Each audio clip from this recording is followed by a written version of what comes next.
Hello and welcome to my channel. Today I'm going to be doing a full face of Flower Nose and featuring their new Midsummer Fairytales collection. This is the box it came in. They sent it over. So opulent and girly as Flower Nose packaging often is. I'll show you the products that came inside this. This is like so what my 5-year-old child self would have freaking plotzed over.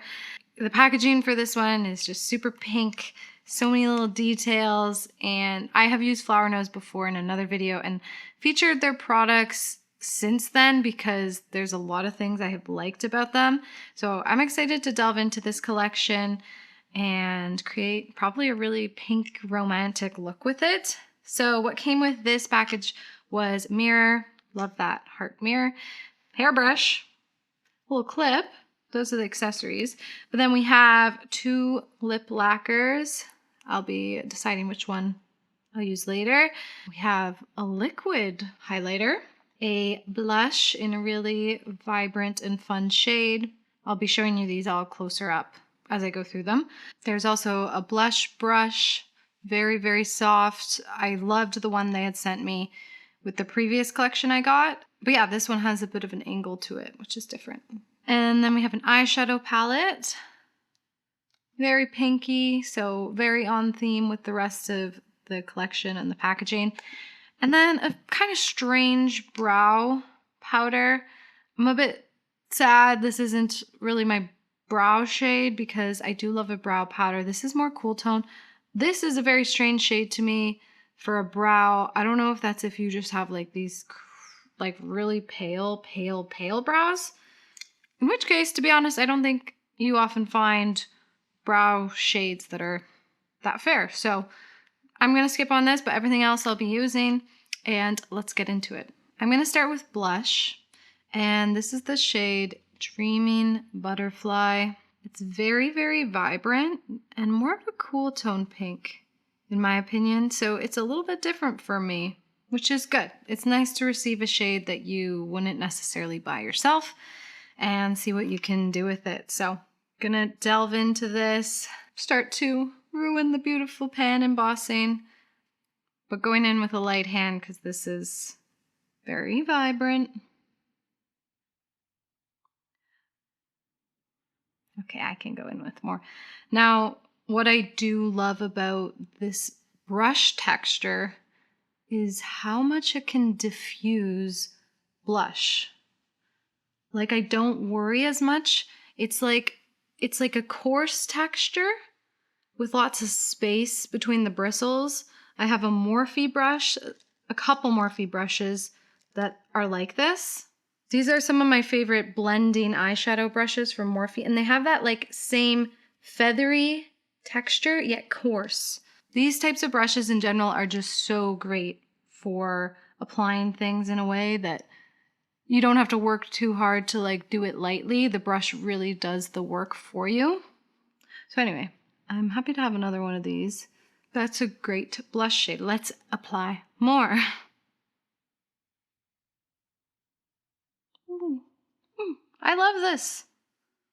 I wouldn't have picked this up like I said. I would have thought it was a bit vibrant and cool, but with this brush, I'm loving it. I love this shade. That's nice. I like it. Now the liquid highlighter. This is in the shade Moonlight Swing. It has a doe foot applicator. Here's how the shade comes out. I'll just take what's on the back of my hand here. Now it does have a little bit of grit to it, which isn't usually my favorite for a liquid highlighter, but let's see how it goes. All right, so pros and cons for me with a highlighter like this. I would just prefer to use a powder highlight, to be honest, because it's a little bit more sparkly, and I find like if I'm opting for a liquid highlight, I'd prefer it to be more like a dew than a sparkle. However, I do like that this has a good dry down to it, so that is definitely a plus. It kind of just disappeared. Where'd it go? I don't know. I kind of knew when I swatched this that it wasn't really going to be my jam, but That's okay. Moving on. Let's get an eyeshadow look happening here. This is the Midsummer Fairytales eyeshadow palette. I was really impressed with their shimmers previously, so hopefully this stands up to that. I'm gonna go in first, actually with this really, really pale shade.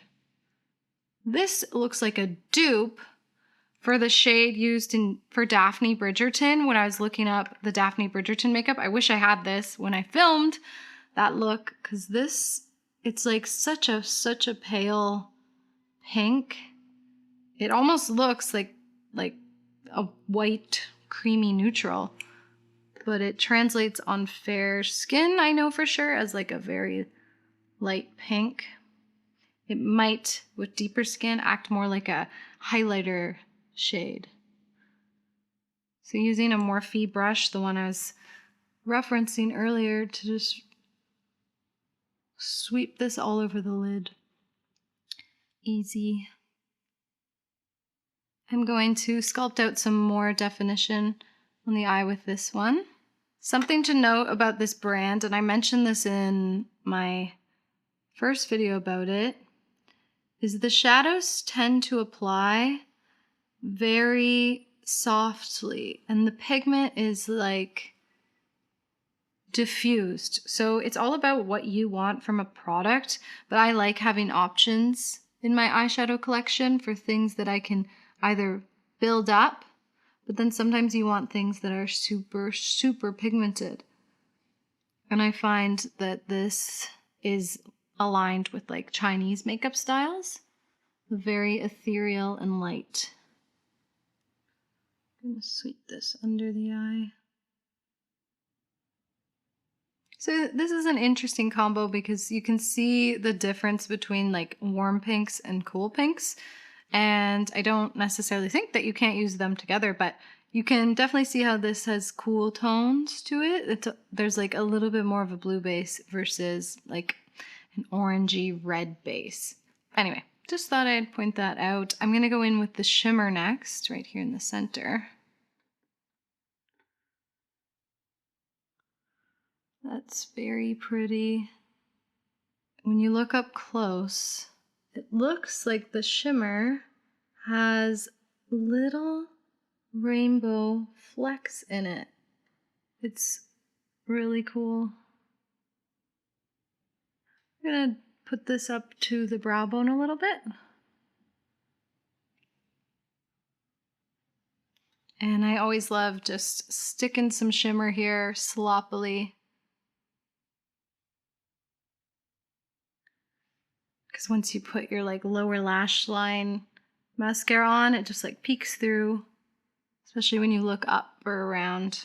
I'm gonna go into this shade here. It's really not that dark, so we'll see how much depth I can get from it. Sort of thinking a wing might have been nice with this, but I think this is a little bit too light for that. So I'm just going to use this shade to deepen into the crease too.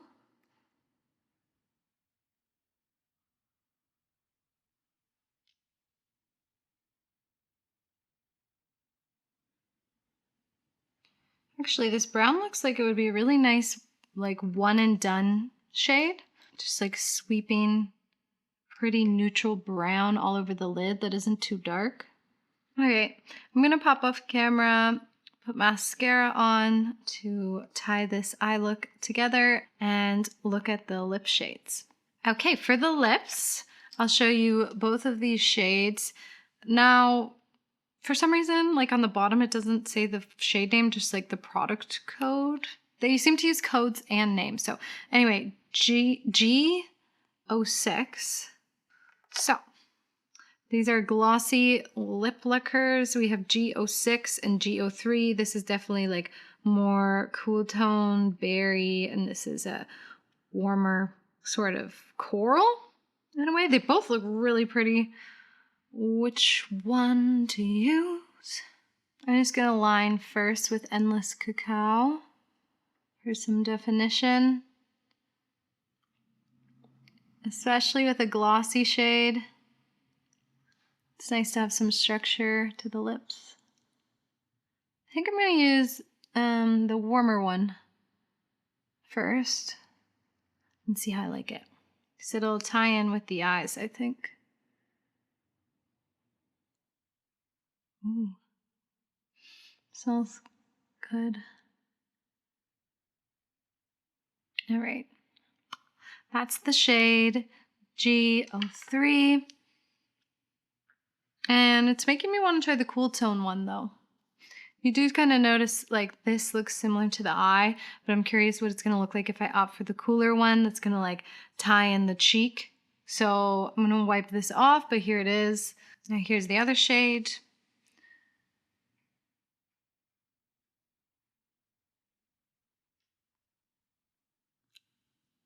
So it's a little bit less pigmented.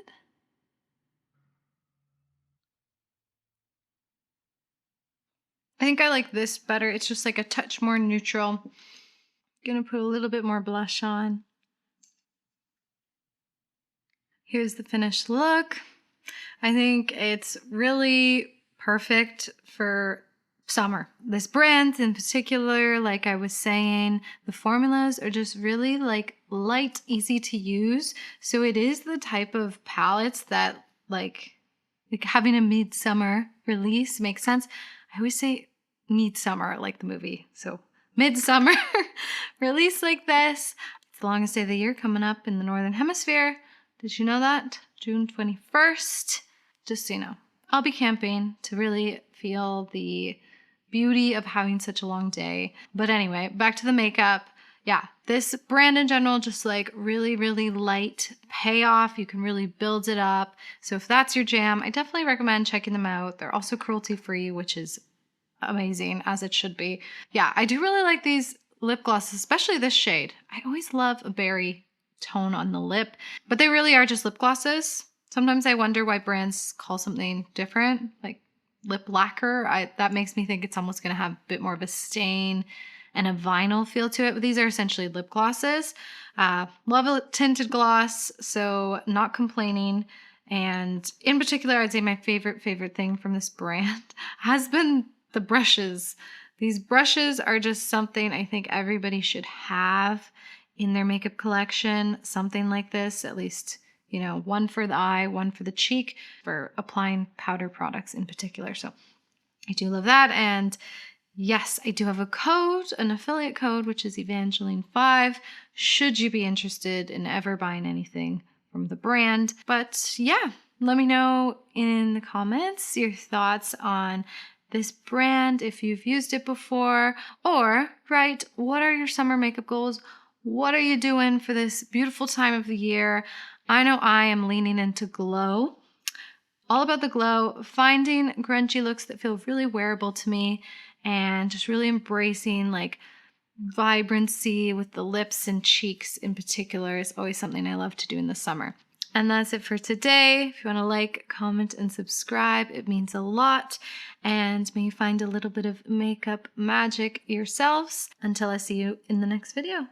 Bye, witches.